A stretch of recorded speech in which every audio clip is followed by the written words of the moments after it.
La parole est à Monsieur Jacques Cresta pour 5 minutes.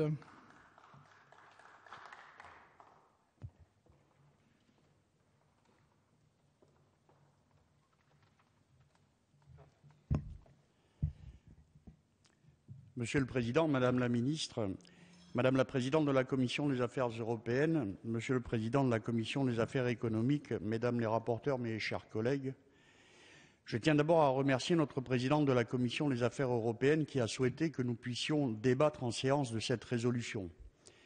Même si nous ne savons pas toujours ce qu'il advient des résolutions européennes adoptées, j'ai la certitude, et je crois qu'elle est partagée ce soir, que nous sommes face à un sujet d'une extrême importance. Ce projet de règlement proposé par la Commission européenne pourrait bien être un tournant dans la mise en œuvre d'un juste échange dont nous parlons depuis si longtemps.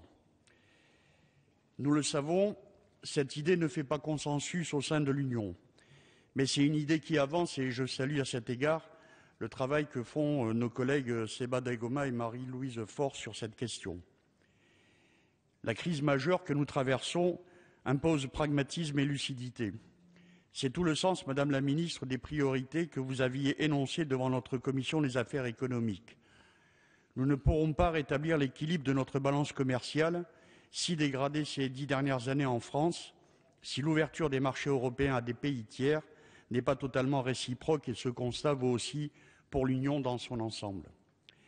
Dans mon département, les Pyrénées-Orientales, territoire frontalier, la question de l'attribution des marchés publics revêt une importance déterminante pour notre économie fondée essentiellement sur un tissu de TPE et de PME souvent artisanales.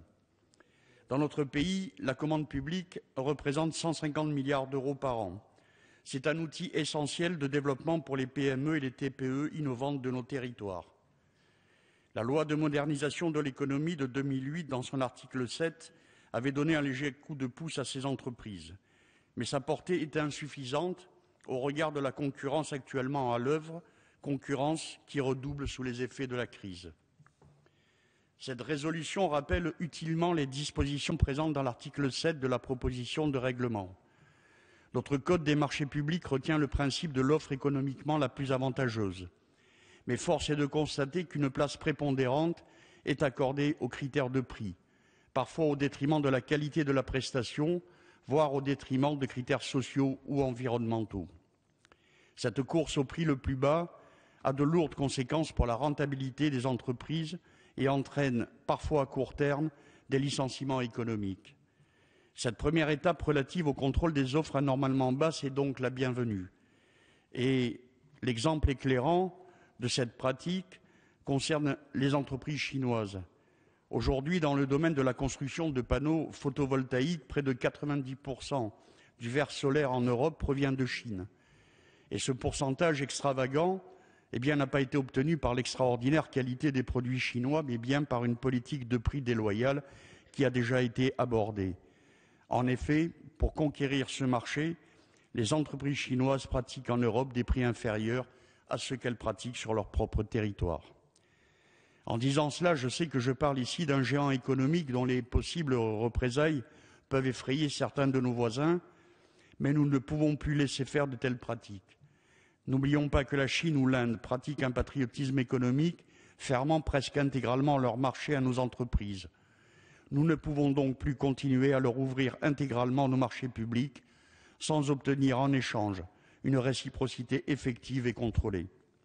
À défaut, la poursuite de cet état de fait pourrait conduire à un désastre pour nos entreprises et pour notre équilibre économique.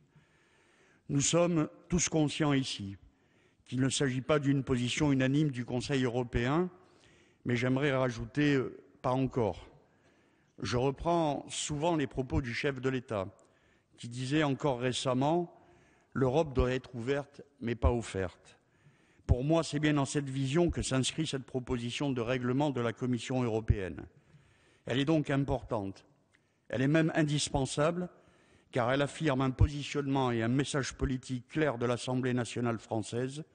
Je sais, Madame la Ministre, que vous êtes engagée dans des négociations difficiles. Par ce texte, nous vous manifestons avec force notre total soutien. Merci.